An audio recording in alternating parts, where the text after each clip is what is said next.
Saudara sekalian rahimakumullah,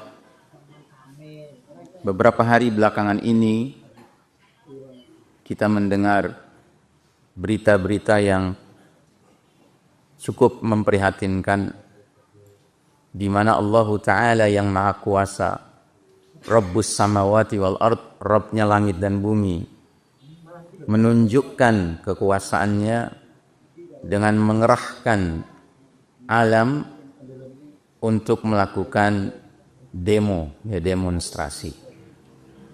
Ada yang dalam bentuk tanah longsor, ada yang dalam bentuk banjir, dan ada yang dalam bentuk gunung meletus.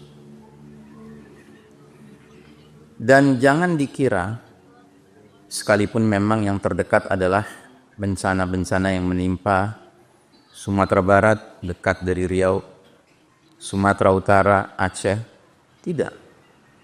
Bencana ini ternyata mendunia.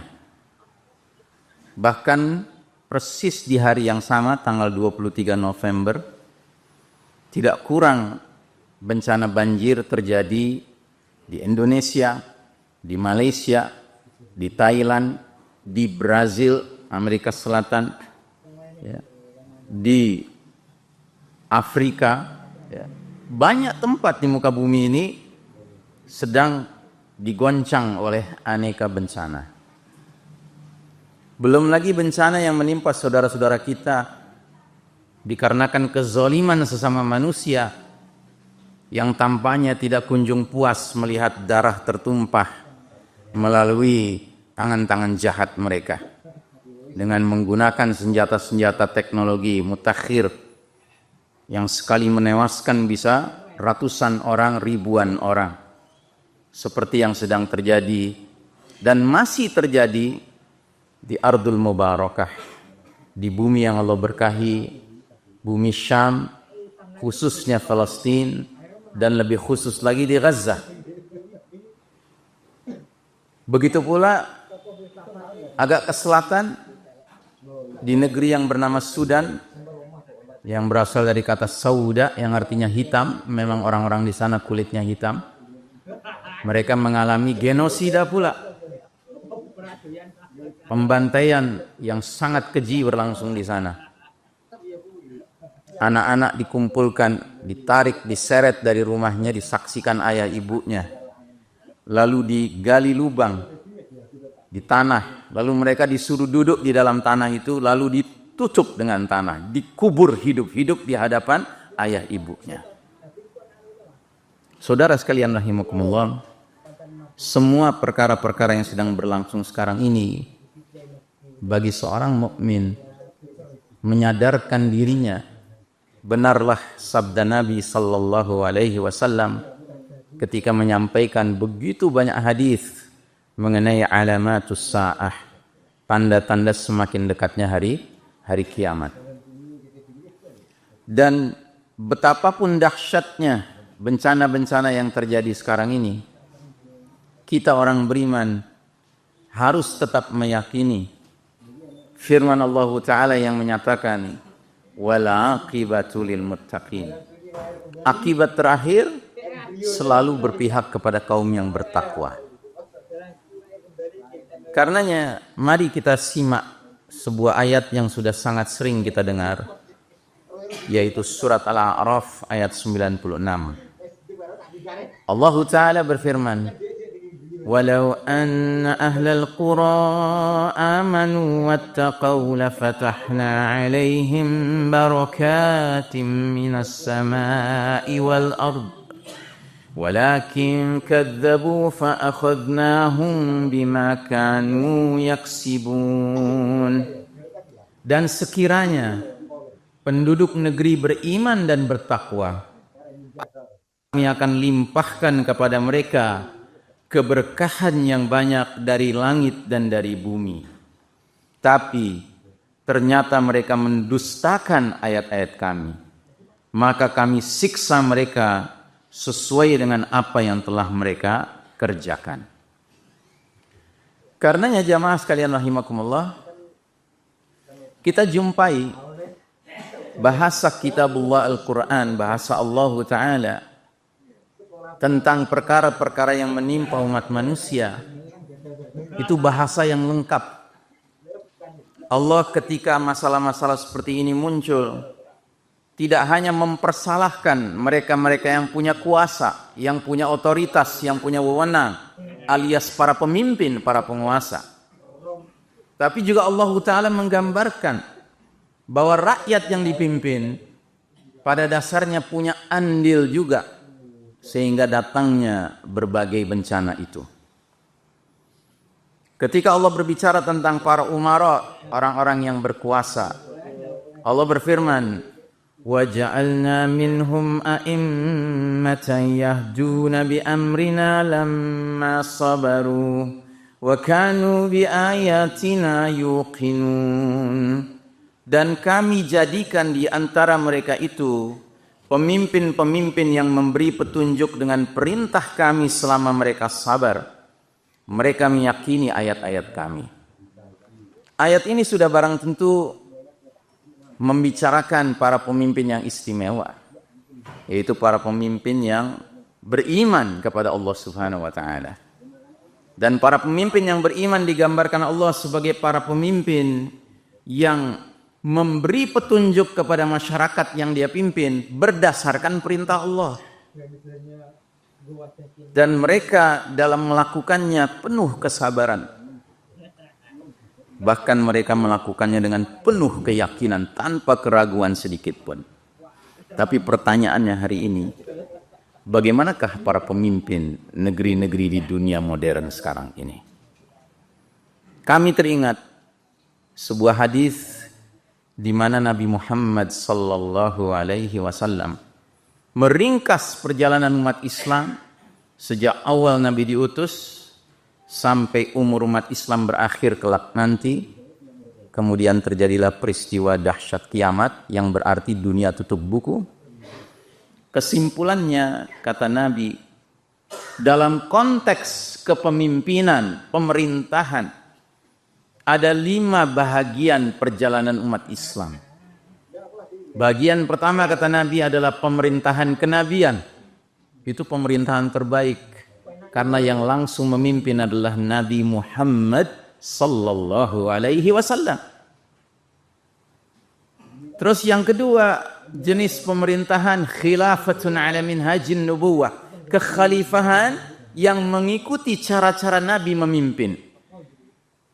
Itulah kepemimpinan para sahabat-sahabat istimewa yang sudah dijanjikan kabar gembira akan menjadi penghuni surga. Siapa mereka? Abu Bakar As-Siddiq, Umar bin Khattab, Utsman bin Affan, Ali bin Abi Thalib, dan Hasan bin Ali radhiyallahu anhum ajma'in. Setelah itu, kata Nabi, datang pemerintahan mulkan 'adhan, raja-raja yang menggigit. Menggigit apa? Menggigit Quran dan Sunnah. Apa bedanya dengan pemerintahan sebelumnya yang juga merupakan pemerintahan yang baik, Khulafa'ur Rasyidin? Bedanya, di masa raja-raja Islam yang memimpin, pergantian kepemimpinan sudah menggunakan cara kerajaan, waris mewarisi. Sementara dalam zaman Khulafa'ur Rasyidin, wafat seorang khalifah bukan berarti anaknya yang menggantikan, tetapi ada Dewan Syuro yang membahas siapa sepatutnya menggantikannya. Musyawarah untuk mufakat mencari yang terbaik. Tapi di zaman raja-raja Islam, dia menjadi pemimpin, dia sudah menunjuk putra mahkotanya. Tapi masih banyak kebaikannya. Kenapa? Karena dia masih memimpin dengan Quran dan Sunnah. Dan dalam sejarah Islam, pemerintahan raja-raja menggigit ini berlangsung paling lama, Pak.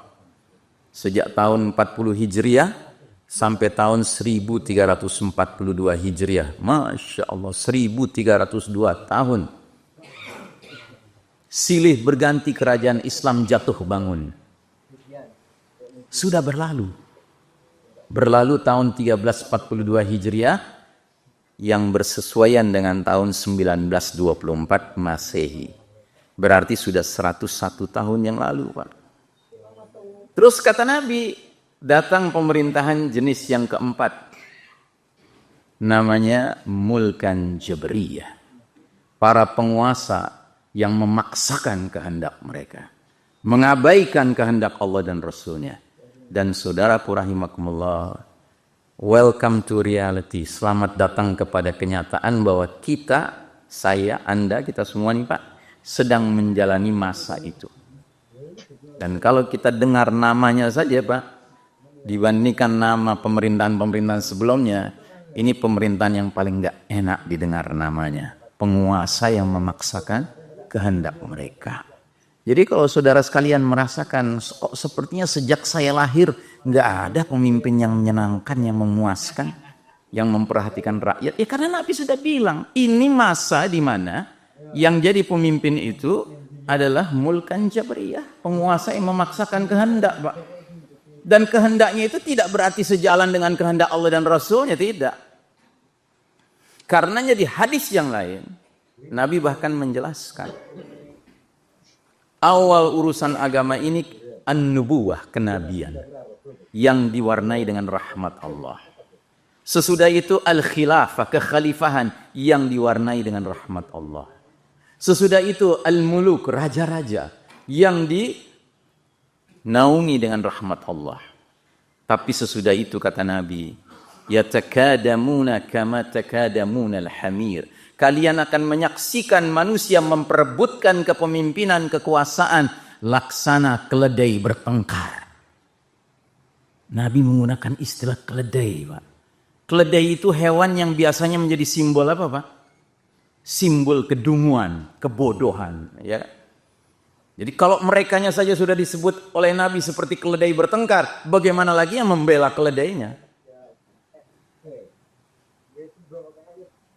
Tapi alhamdulillah, Nabi memberikan kita kabar gembira bahwa bagian pemerintahan raja-raja, penguasa yang memaksakan kehendak ini bukan bagian terakhir perjalanan kita, Pak. Masih ada bagian kelima nanti. Dan bagian kelima nanti kata Nabi, nama jenis pemerintahannya sama dengan nama jenis pemerintahan bagian kedua. Apa namanya? Khilafatun ala minhajin nubuwah. Kekhalifahan yang mengikuti cara-cara kenabian. Tapi kita belum sampai ke sana, Pak. Kita masih berada di era para keledai bertengkar. Ya. Dan ini saya tidak bicara dalam konteks yang tertentu, tidak. Bukan saja di sebuah negeri tertentu, tidak. Di semua negeri hari ini begitu, Pak. Anda silahkan lihat ke dunia barat. Di Amerika sekarang sedang terjadi pertentangan di antara masyarakat. Kenapa? Karena sudah mulai banyak yang sadar. Pemerintahan Presiden Donald kadang-kadang berkuasa, ternyata bukan pemerintahan yang mempedulikan Amerika nomor satu. Tapi dia mempedulikan Israel nomor satu. Dan ini rakyat Amerika sudah mulai sadar, ini nggak benar ini. Masa ya kita punya presiden lebih mengutamakan negara lain daripada negara kita sendiri. Sehingga uang pajak rakyat yang jumlahnya sampai jutaan dolar, Pak, dikirimnya ke Israel untuk apa? Membantai anak-anak Gaza. Jadi bukan hanya di negeri tertentu, Pak. Ya. Di negeri-negeri Arab kan banyak rakyatnya yang sudah geram dengan penguasanya. Kenapa ya? Karena penguasanya tidak mencerminkan penguasa yang peduli dengan saudara seimannya. Ya. Jadi jamaah sekalian rahimakumullah, itu dari sudut pemimpinnya. Lalu dari sudut rakyatnya apa problemanya? Problemanya adalah rakyat secara umum juga tidak menjalankan syarat turunnya keberkahan dari langit dan keluar dari bumi. Apa tadi? Walau anna ahlal qura amanu wattaqau. Seandainya penduduk negeri-negeri itu mau beriman dan bertakwa, niscaya keberkahan yang banyak tumpah dari langit dan keluar dari bumi. Tapi problemanya kebanyakan rakyat kita saat ini abai dengan keimanan, abai dengan ketakwaan. Dan kita nggak bicara di tempat yang sudah jelas banyak mungkarnya, Pak, di diskotek, ya, di nightclub, tidak. Kita bicara di pesantren sendiri banyak masalah. Ya, kita nggak usah menyembunyikan, memang itu realita. Kok bisa acara ceritanya mengagungkan Nabi Muhammad SAW, tapi acaranya menampilkan perempuan menari-nari tanpa pakaian yang pantas. Ya. Jadi bagaimana akan datang keberkahan dari Allah Ta'ala? Karenanya saudaraku rahimakumullah, kalau ada yang berpikir begini, Ustadz, saya mah yang penting taat saja sama pemimpin. Kalau memang ternyata ngawur perintahnya pemimpin, ya biar pemimpinnya nanti yang menanggung dosanya. Yang penting saya taat sama pemimpin. Oh, siapa bilang begitu jalan ceritanya? Mari kita simak firman Allah Ta'ala. Yawma tuqallabu wujuhum fin nari yaquluna ya laytana ata'na Allah wa ata'na Rasulah.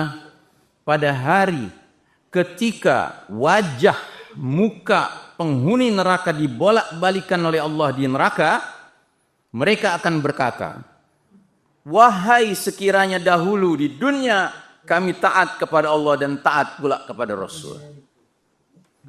Ayat ini jika berdiri sendiri Pak, memberikan pelajaran berharga buat kita. Apa itu? Orang akan menjadi penghuni neraka jika hidupnya di dunia tidak peduli untuk taat pada Allah dan tidak peduli taat pada Rasul. Ya, begitu kan? Tapi ada lanjutannya. Allah tidak ingin kita hanya mengambil itu satu kesimpulan. Ada lanjutannya di ayat berikutnya. Apa? Allah berfirman, وَقَالُوا رَبَّنَا إِنَّا أَطَعْنَا سَادَتَنَا وَكُبَرَاءَنَا فَأَضَلُّونَا السَّبِيلَ. Dan mereka, penghuni neraka itu berkata, ya Rabb kami, sungguh kami dulu di dunia telah mentaati para pemimpin kami, para pembesar kami, para ulama kami, yang ternyata mereka menyesatkan kami dari jalan yang benar. Jadi nggak taat pada Allah dan Rasulnya bukan tanpa sebab. Sebabnya apa? Begitu saja taat pada pemimpin yang model nggak karuan ini. Begitu saja taat pada ulama-ulama yang ternyata bukan ulama khair. Karena ulama dalam Islam itu ada dua Pak. Ada ulama khair, ulama yang baik, yang antara ilmu dan amalnya sejalan. Tapi ada ulama ulama yang buruk. Ilmunya banyak, tapi ketika dia beramal, bertentangan dengan ilmu yang dia miliki. Nah, jadi mereka ini tidak taat pada Allah dan tidak taat pada Rasul. Sebabnya apa? Taatnya kepada pemimpin yang ngawur, pembesar yang ngawur, ulama yang ngawur. Akhirnya di ayat 68, apa kata mereka? Rabbana atihim di'faini minal azabi wal'anhum la'nan kabira. Ya Rabb kami, timpakan pada mereka mantan pemimpin kami, mantan pembesar kami, mantan ulama kami, azab 2 kali lipat dari yang kami terima, dan laknatlah mereka dengan laknat yang besar. Ada gunanya mereka melaknat pada saat itu? Tidak ada gunanya. Kenapa? Karena mereka pun sudah di neraka. Jadi tidak bisa ada di antara kita dengan alasan, Ustadz saya mah yang penting taat aja sama pemimpin. Kalau pemimpinnya ngaco, ya kan biar dia nanti yang menanggung dosanya. Oh siapa bilang? Ini bukti. Ayat ini menerangkan. Karenanya jamaah sekalian rahimakumullah, urusan bencana yang kita alami sekarang ini memang ada urusan dengan yang punya kuasa, yang sedang memimpin, yang memberikan izin dikelolanya tambang dengan cara yang zalim. Ya, pohon-pohon dipotong begitu saja tanpa mempedulikan ekosistem. Tapi tidak, ini urusannya ada juga dengan rakyat. Karena rakyatnya tidak peduli untuk taat pada Allah dan taat pada Rasul.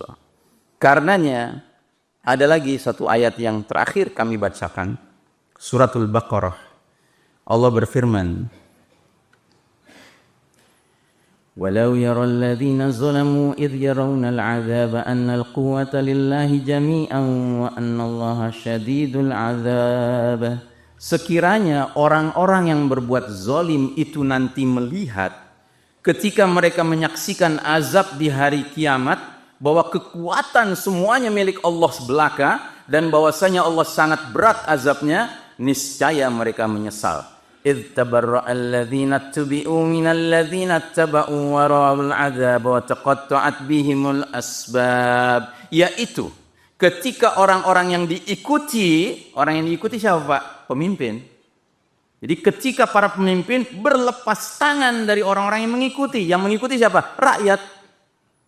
Dan mereka melihat azab. Dan ketika segala hubungan antara mereka sudah terputus. Nggak ada hubungan lagi ya, pemimpin sendiri, rakyat sendiri. Ya.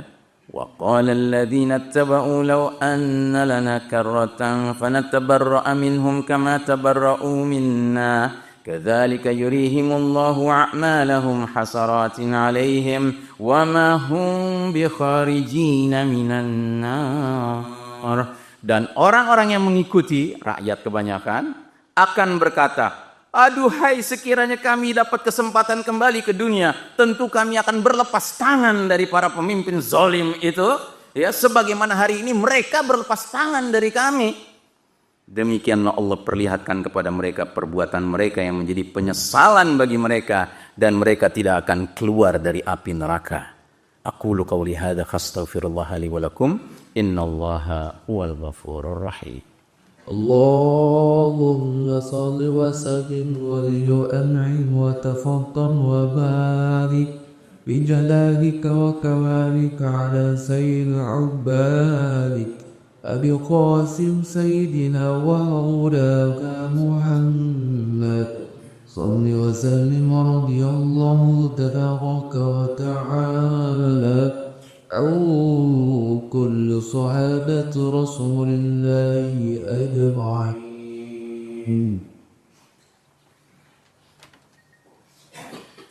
Alhamdulillah, wassalatu wassalamu ala Muhammad ibni Abdillah wa ala alihi wa ashabihi wa mawala.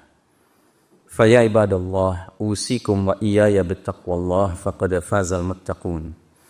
Wa qala Allah ta'ala fi kitabihil karim, ya ayyuhalladzina amanu ittaqullaha wa qulu qawlan sadida yuslih lakum a'malakum wa yaghfir lakum dhunubakum wa may yuti'illaha wa rasulahu faqad faza fawzan 'azima. Amma ba'd.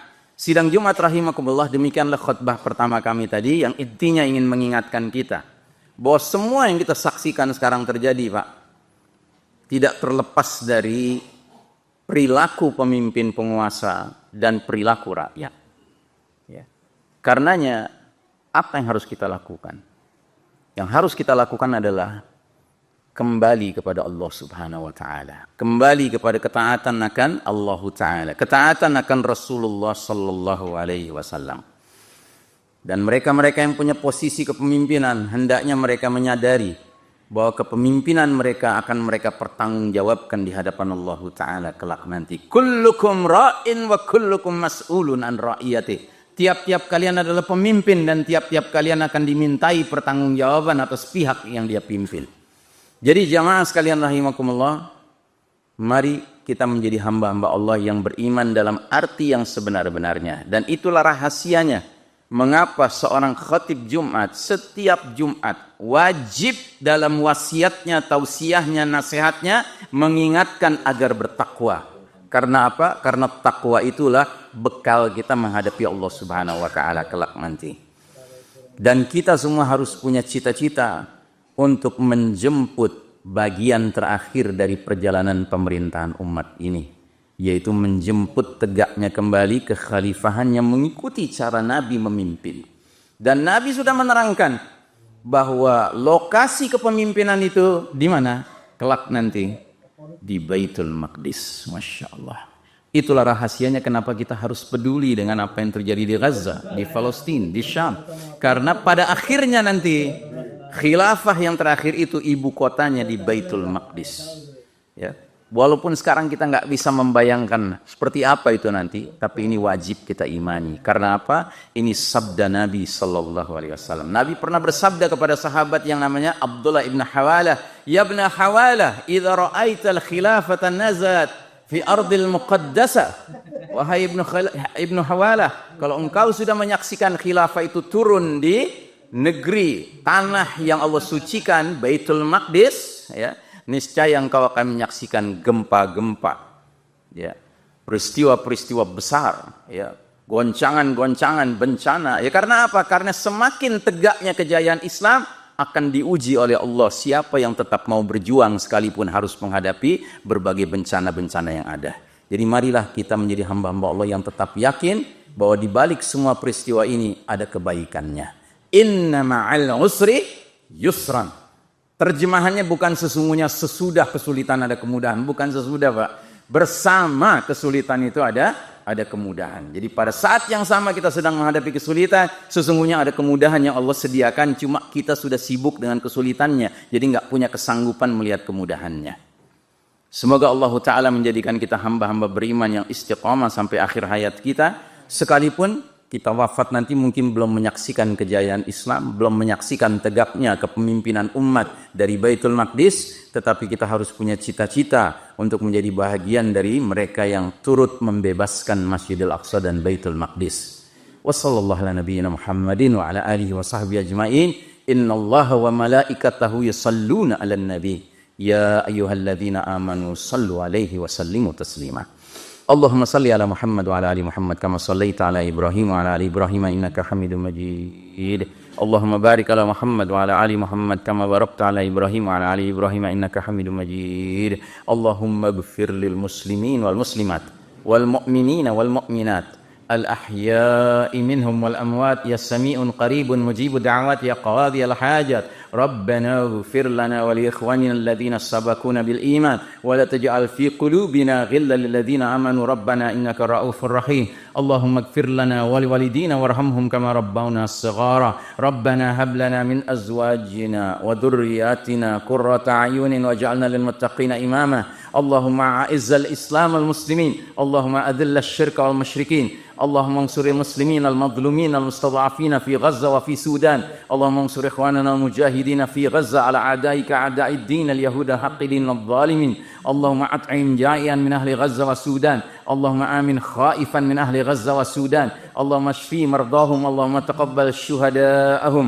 اللهم انصر إخواننا المؤمنين والمجاهدين في سبيل الله في سوريا في إقامة الحكومة الإسلامية اللهم حرر مسجد الأقصى اللهم أعيد مسجد الأقصى إلى رحاب المسلمين اللهم أكرمنا بالصلاة في مسجد الأقصى قبل الممات اللهم اجعلنا من الذين يحررون مسجد الأقصى وبيت المقدس وصلى الله على نبينا محمد وعلى آله وصحبه أجمعين سبحان ربك رب العزة عما يصفون والسلام على المرسلين والحمد لله رب العالمين إن الله يأمر بالعدل kafir halus, kafir tenan terus pokoknya kafir.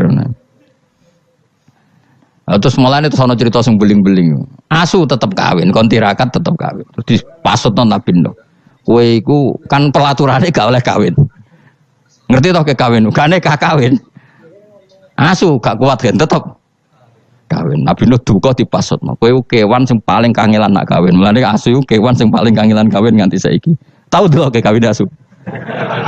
Mesti tahu kabeh beling-beling ini sudah tahu. Harga Nabi Nuh mangkel dipengen kawin. Kawin lane anjing kewan paling sulit. Mesti nak kawin itu paling repot. Mesti dorong, kan ada pahame dorong kawin. Sakhire. Lah iku pangeran ngelingno kita. Kowe iku eling, mbah-mbah iku tau dislametno. Napa? Prau. Iku jenenge napa? Abahum al-usul. Karena manusia itu punya dua generasi. Generasi pertama Nabi Adam.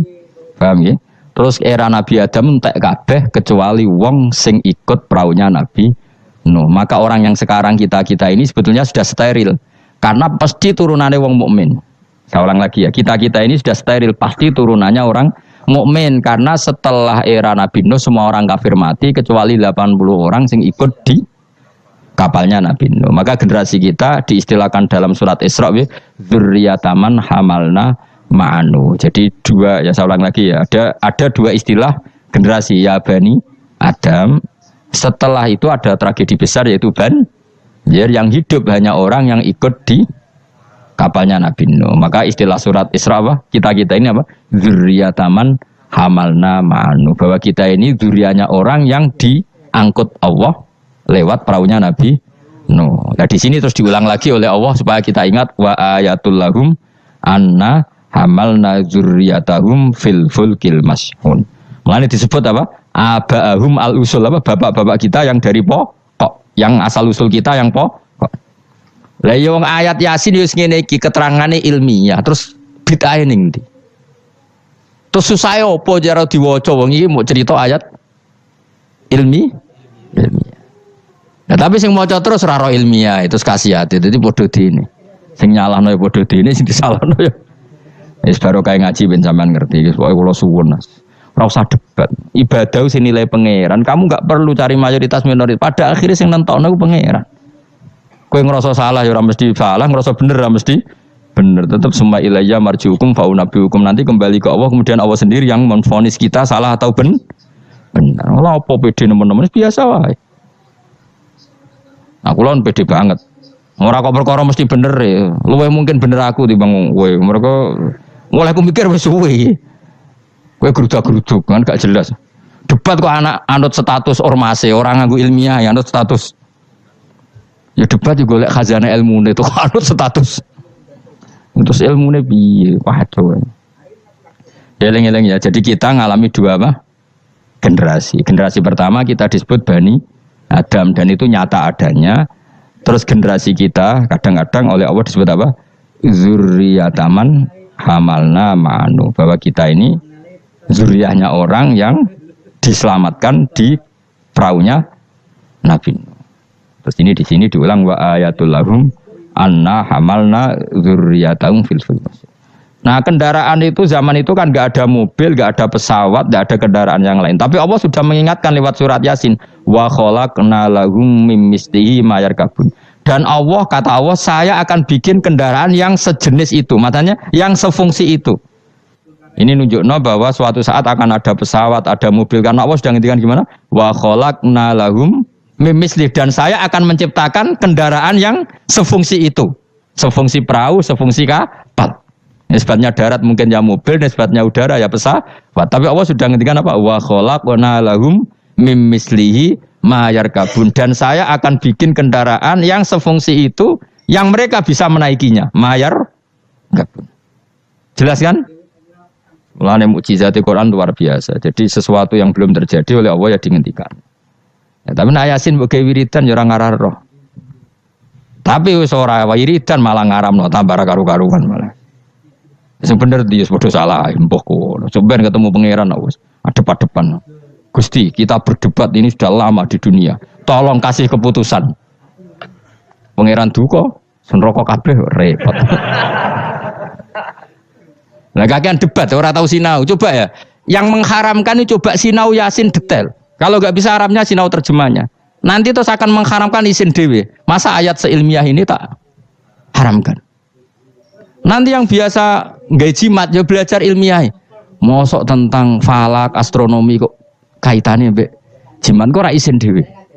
Bariku lagi debat. Aku gelem dadi juri nih, asal lewat proses tadi. Engko ora debat wis bener dhewe pendapate. Nah padha ora macane, padha ora royo cukup debat. Waktu gale ngene, wong Afrika ku ayu ta ora? Jare wong kene ora ayu wireng. Tapi jare wong Afrika, wong Indonesia wayu ta ora? Oh, cempeh koyo tape. Mungkin dekne darane putih gak putih tapi apa? Cempeh. Coba ya sekarang dicoba aja. Kamu minta Allah gen kamu dirubah jadi gen Afrika. Koyo wong Indonesia wong Londo kan rapati seneng. Mergo koyo bule. Paham ya? Memang kita didesain Allah punya biologis yang enggak bisa sahwat dengan orang Afrika. Wong Afrika mulane nek ana Miss Universe Afrika diperkosake kan janggal. Dikekno aku ora doyan sampai ana merkosa. Karena gen kamu didesain Jawa. Tapi mungkin orang cantik di Indonesia kok diperkosa Afrika ya janggal. Ngono kok doyan. Karena desain gen kita sudah beda. Nah terus debat. Sing ayu sebenarnya mana? Ya ora perlu debat ngono wong. Kamu minta Allah gen kamu dirubah jadi Afrika. Engko orang Afrika ra darane ayu. Nah, kita ini sekian pikiran kita itu sebetulnya dikendalikan Allah ya di situ itu. Wong Afrika didesain Allah syahwat mbek wong ireng padha ireng. Wong Indonesia gak didesain syahwat. Mulane kula bolak-balik nyontokno, kowe ketemu wong Solo ayu, rokan, ambek wong Afrika udah syahwat. Kok kowe ora minat ketemu iku ora minat. Karena gen kamu gak didesain untuk mencintai orang Afrika. Tapi orang Afrika tidak desain untuk mencintai kita. Nah makanya kita sadar bahwa pikiran kita, otak kita, saraf kita semua dalam kendali Allah Subhanahu wa ta'ala. Bukan kita yang ngatur. Jenis lahu maqalidus samawati wal, semua dikendalikan. Jadi gak perlu berdebat. Kalau kita mencintai Quran, cara mencintai gimana? Ya ada orang mencintai Quran lewat baca terus, ya baik. Ada yang mencintai lewat meneliti, ya baik. Ada yang mencintai menghafalkan, ya. Susahnya apa sih ngakui orang lain? Cuma saran kula makna pokok itu tahu biar ngerti mukjizate Quran. Quran sudah ngendikan ada potensi zaman itu ada kendaraan yang sefungsi dengan perahu. Disebut apa? Wa khalaqna lahum mim mislihi ma yarkabun. Dan saya akan bikin yang sefungsi dengan perahu di mana barang itu nanti ya ma yarkabun sama-sama bisa dikendarai. Wa khalaqna lan gawe sapa ing sunnah marang akeh misli sanging sepadane praune Nabi Nuh misli falakinu hendak sepadane praune Nabi Nuh wa te misli kuma perkara amiluhu kang lakoni sapa angke malas saklihi ing atase bentuke prau menasufun sing pira-pira prau asyghar kang cilik wal kibar bi ta'limillah kabeh iku sok ben ngenteni diulang Allah Subhanahu wa taala ma ing apa wayar kabuna kang numpak sapa ngakeh ing dalem. Wong saya bayangkan kan ya mbok tiru ya kena ilmu iki mbok jiplak ya kena engko sing sugih kowe ya ora apa-apa wis ikhlasno. Saya bayangkan suatu saat era cucu saya pasti pesawat itu tidak seribet ini. Pesawat itu nanti gak sih? Karena tadi setelah ilmuwan nanti tahu bahwa bumi itu mutarnya begini, terus jam segini itu bumi mutar ke arah Afrika, ke Indonesia. Nanti pesawat tinggal aja. Kalau arah Afrika nunggu koordinat sekian, terus jalannya disesuaikan dengan koordinat mutarannya pasti nanti lebih cepat. Jadi gak usah seribet sekarang. Suatu saat ya, kalau ilmu itu sudah ditemukan benar-benar eksak. Sekarang kan sudah ditemukan tapi belum apa? Jadi tinggal nunggu saja misalnya mau ke Afrika, nunggu saja gerakannya bumi mau menuju mana terus pesawat tinggal apa? Naik. Sudah setelah bumi pas sudah ke titik yang mau Afrika terus turun lagi aja. Jadi enggak usah menuju ke suatu saat pasti gitu. Dan ini boleh kamu jiplak wis tak dol umum. Karena mesti tadi saya berkali-kali bilang, pada akhirnya teknologi itu hanya nyumbang 20%, yang 80% tetap sains apa? Ilmu. Kayak tadi misalnya batu dilempar pasti terbang kan. Tapi kalau tekanannya kurang jatuh. Maka pesawat itu meskipun mau landing tetap harus banter sekali dia di bawah standar apa? Kecepatan pasti jatuh. Karena dia yang menjadi terbang itu karena tekanannya. Makanya pesawat itu harus cepat memang. Gak iso pesawat kaget direm mendadak itu kacau. Dia harus cepat memang. Lha iku wong awam ya iso pegawene mlenteng manuk kan ngono. Pegawene ngantem bajangan kan ngono. Misalnya Ruhin ya orang biasa ngantem bajangane toko. Itu kan enggak ada mesinnya tapi bisa terbang. Kenapa? Karena ada teka. Nanti suatu saat gitu koordinat bumi dihitung, garis lintang dihitung. Terus bumi bulan ini trennya mutarnya gini, kalau bulan ini terus sudah semua pesawat kalau mau ke sana diarahkan sesuai apa? Tanggal-tanggal itu koordinat. Itu kan nanti lebih cepat. Ya rasa ngenteni kapan Gus? Mas itu cerita wong khawas, nah cara wong awam karek tuku murah timbang mikir. Iku yo pinter, ilmuwan dadi buruke wong bodoh. Wong ilmuwan mikir, sing wong bodoh tuku tiket selesai. Jadi wong pinter profesor bentuk pekerjaan, sing wong bodoh mergawe terus engko karek nyewa profesor. Pinter dia wong bodoh wong pinter. Jadi pangeran itu senengane bully wong. Wong aku tak pinter ben dadi dokter profesor. Sing bodho mergawe terus kok nek sugih gampang nyewa direktur. Sing direktur e profesor. Sing repot wong bodho gawe masjid. Lah sing imami sapa nyewa kiai. Repot nek doja iki repot. Repot. Tapi ben wong ra sombong. Cara kula ora masalah. Kowe mung sugih kan dia masjid mewah mbok sewa dadi kiai yo gelem. Gak masalah. Ya menjen pangeran gawe donya sini iki. Lihat takhidha ba'dhum ba'dun sukhriya supaya saling mengatur. Ana wong ra kiai tapi ra kiai. Dongane mbek pangeran ngene kon. Gusti kula nyuwun anak kula wayu. Ya wis dene ra iso dadi kiai anake ayu disenengi. Kiai dadi atasane kiai damai. Barokah di anak. Kesuwen kiai kesuwen. Dadak ngapalo Alfiyah Imrit ya. Aduh donga jadi anak. Ya selesai wah. Putune diundang Gus.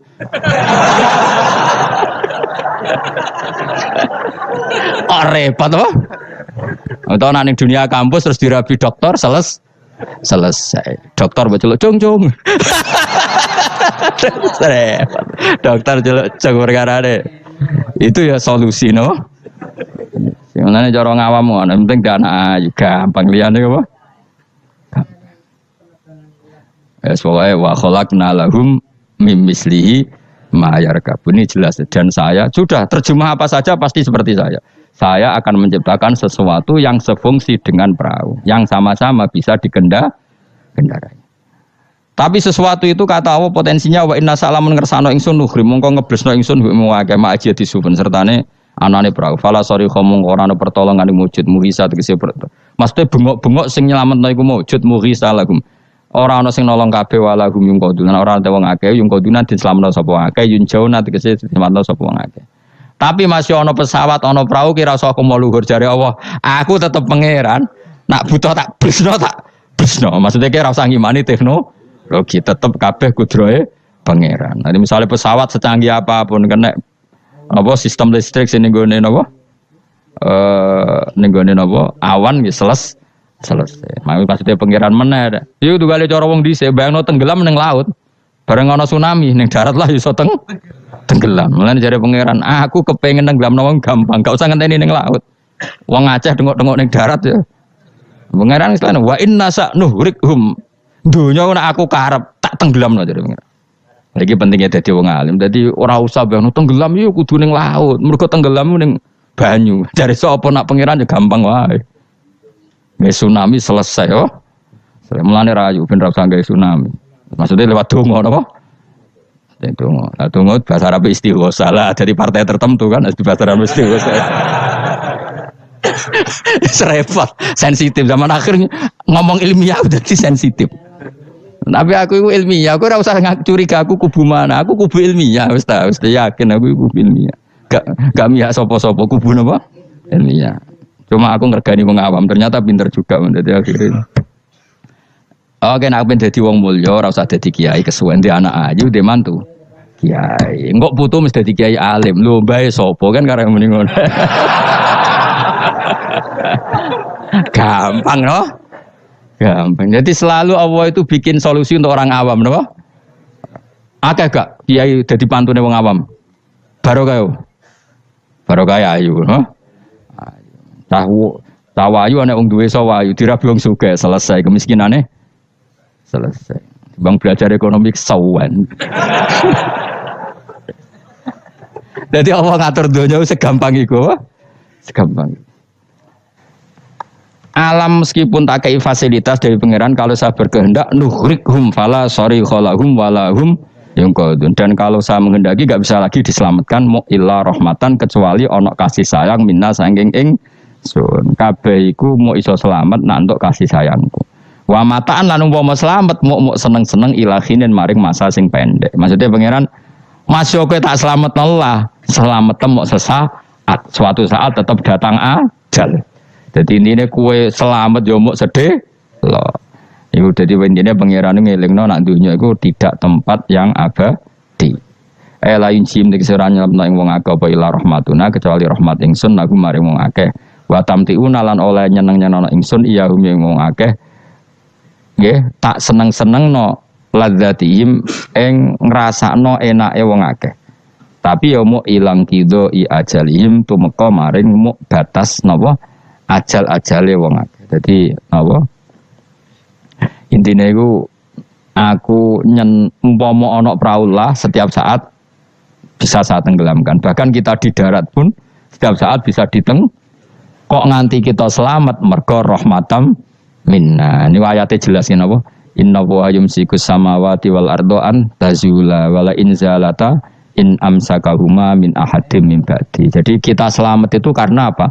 Meteor tidak dijatuhkan ke kita, Mars tidak dijatuhkan ke kita, asteroid tidak dijatuhkan ke kita. Kalau kita dijatuh itu semua maka kita selamat kabeh iku la haula wala quwata illa billah. Jadi sudah seperti itu. Tapi ku waca sebagai pengakuan nak kabeh kersane Allah. Tapi nak mbok waca kakean yo dituduh bid'ah.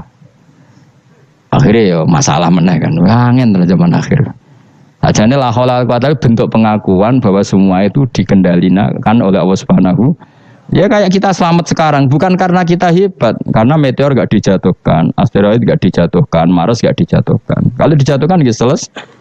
Maka wong ngendikan apa tadi? Inna waha yumsikus samawati wal ardona antazula wala inzalata in amsakahuma min ahadim min ba'di. Jadi Allah itu mengendalikan alam langit, yaitu alam yang menjadi tempatnya menapa meteor. Kalau saya ingin kata Allah itu jatuh dan kalian nah sampai enggak jatuh karena rahmat dari saya. Tapi setelah kamu selamat, kamu tetap sadar kamu itu selamatnya mau sesaat. Pada akhirnya ajal datang tetap selesai. Ini wa mataan ilahin. Lain jim tik sira nyelamno ing akeh apa illa rahmatuna iki rahmat ing sunah marang akeh wa tamtiuna. Lan oleh ngekei seneng-seneng ingsun iya hum ya wong akeh tak kei seneng-seneng ladatihim ing rasane wong akeh, ngrasa enake wong akeh ilang kido ya jalim tumeka maring batas ajale wong akeh. Wa idza qila nalikane dinucapno lagu maring wong akeh apa itaku ma bena idikum kowe wedi apa sing ngarepmu min ada bidunya sing dunya kirim kalian wong akeh. Wa ma khalfahum lan barang sing sangguri mumin ada bil akhirah. Jika mereka diingatkan takutlah sesuatu di hadapan kamu yaitu yang kamu alami di dunia, ya takutlah sesuatu yang nanti akan kamu alami kemudian yaitu misalnya alam akhirat. Jadi Allah saking baiknya itu selalu mengingatkan kita. Pikir nasib kamu di dunia, ya pikir nasib kamu di akhirat. Supaya la'allakum turhamun, supaya aku itu layak disayang dening Allah Subhanahu wa taala. Tapi malah wong ku a'radu ketika diingatkan malah mengo berpaling, maknane menolak. Wa mata dilan ora teko ing ngapin ayatin sange ayat min ayati rabbihim sange ayat mirake ila kanu.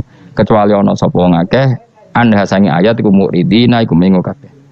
Wa idza qila nalikane den ucapno lagu maring akeh qala fuqara sahabat sing ngendikan sapa fuqara sahabat fikir-fikire sahabat lagu maring akeh anfiku mimma razaqakum mbok kowe sekali-kali sedekah minal amwali sing pira-pira donya qala alladziina kafaru lil ladziina amanu istizaan krana ngenyek bim lan amanu anut imu ana ta kaya mangan kita man ing wong lawe asa ulama ngersakno sapa Allah apa atama moko maring mangan sapa Allah ing man fi mu'taqadikum ing dalem keyakinan sira kabeh ada ya iki.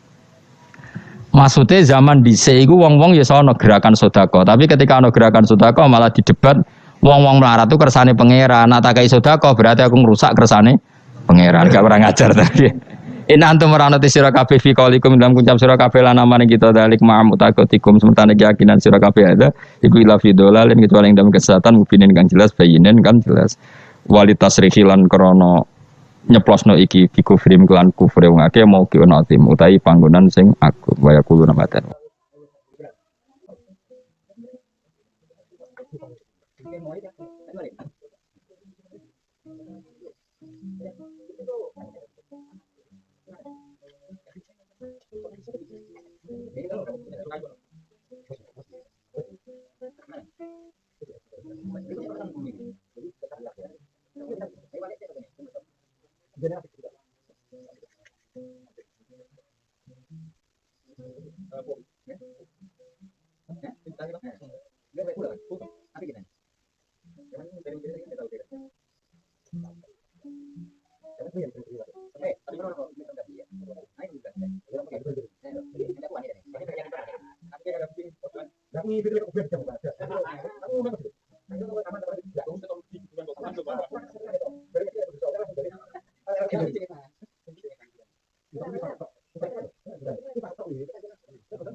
Ngeten kula terangaken nggih. Kula niku pun bersumpah teng pangeran. Kalau ada riwayat sahihah, nih rungokno nggih. Ada riwayat yang sahihah, riwayat itu benar dari Rasulullah. Maka kita tidak punya pilihan kecuali mengimani itu. Meskipun wafil qalbi min hasyai'un, meskipun hati kita menanyakan. Dan itu tidak sampai murtad karena pernah terjadi ning ashabu Rasulillah sallallahu alaihi wasallam. Ini begini misalnya contoh. Ada sahabat namanya Hilal bin Umayyah. Beberapa sahabat ada Uwaimir, ada Hilal, beberapa sahabat. Itu jan mergoi bojone iku ditimpali wong lanang liya, dikeloni. Mbone bahasa vulgar mawon, jan sing lanang ning dhuwure sing wedok ning isor. Roh dhewe ora jare. Walhasil dia tidak bisa ngambil sikap karena Rasulullah cek sugeng, matur ke Rasulullah. Matur ke Rasulullah, Nabi jawabnya standar. Ya Rasulullah, saya tahu betul bahwa ada lelaki numpangi istri saya. Saya harus bagaimana? Jawabnya Nabi standar. Al-bayyinatu wa illa khudda ala zuhri. Ya ora kowe kudu duwe seksi papat. Nek ora kowe tak khat malah. Mergo kowe nuduh wong liya napa? Zina. Sahabat itu ya rodok kacau, tapi seneng loh sahabat kacau seneng. Nah, sopan malah ra kasil.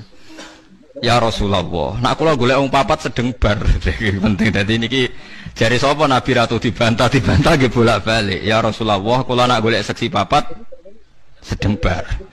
Paham ya? Ora usah bayangno dhewe. Mulane sing dibojo elek iku ora usah mikir hadis iki. Dijamin aman nggih, dijamin apa? Aman. Mulane kudu syukur, di bojo elek kudu napa? Syukur. Tingkat keamanannya lebih bagus. Ya Rasulullah, kalau nak golek seksi papat itu sedeng bar. Nah, saya sebagai kiai berkali-kali ditanya oleh para intelektual, Gus, itu kan tidak adil, masa kesaksian langsung nggak diterima?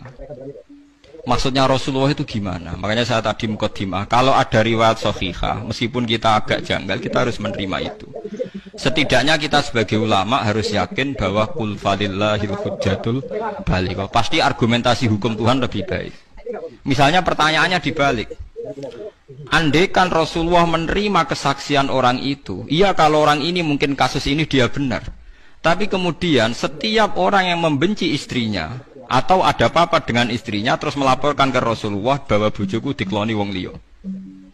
Itu bahaya betul. Makanya hikmahnya Nabi tidak menerima adalah kalau Nabi menerima maka akan menjadi hukum secara besar-besaran, hukum yang standar bahwa setiap pelaporan diterima. Dan itu akibatnya buruk sekali karena setiap kita benci istri, bosan bojo itu lapor ya Rasulullah bojoku dikeloni wong. Ya wis pegat cong wong wedok kok ngono, lapor neh pegat. Padahal kalau kesaksian Anda diterima, bojom ya dipegat, bojom ya dirajam. Berarti ngentekno nyawa piro. Sehingga ini pentingnya ngaji. Makanya saya tadi mukadimah ta'ala untuk min binasaatan. Ayo ke sini iman bareng-bareng. Tetap jawaban Rasulullah ini lebih baik. Sampean jangan selalu tanya. Kalau sampean selalu tanya, kan iso wae Gus sing lanang ku bener. Kalau pertanyaan Anda begitu, ya iso wae sing lanang iku goroh kan? 50-50 kan? Misalnya kayak mendingan, tapi sing matur tiang jenggoten khusyuk. Misalnya gitu. Lo wong khusyuk bodoh nih kok pirang-pirang.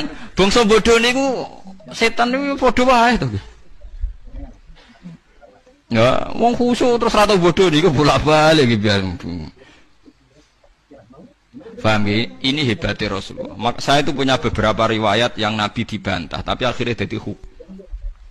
Nggak akhirnya jadi hukum. Itu hebatnya Rasulullah. Rasulullah juga gak tersinggung ketika dibantah.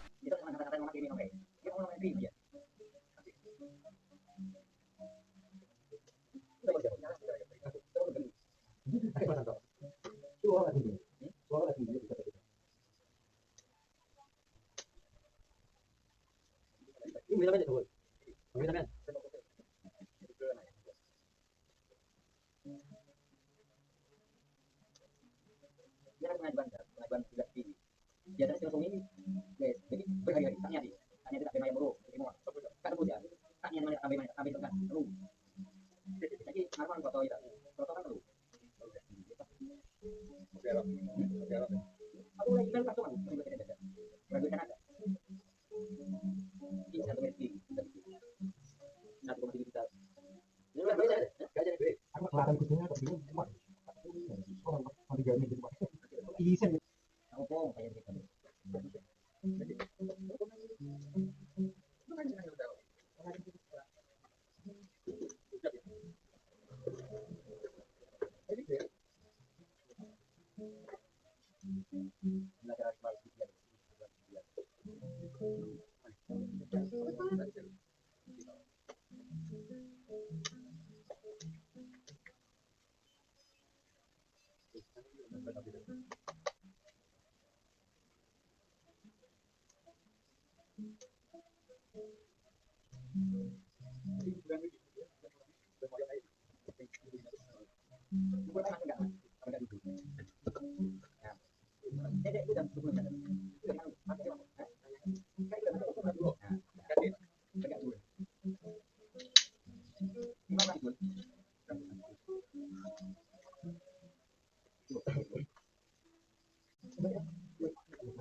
Sampai dia dengan saya ini konyol ini. Pokoknya sama tidak pikir gini. Pokoknya itu bahasa. Ya pokoknya kamu gitu. Iya sampai aja. Terus minta isbahan aneh lagi. Gini bahasanya. Terus aku naik isbahan lagi cuma kayak gitu. Karena gini khusus ya isbahan, isbaham, khusus kok minta. Khusus dia dia ini kata. Khusus dia kok. Boleh. Ini jujur. Semua ke. Itu lagi. Itu kan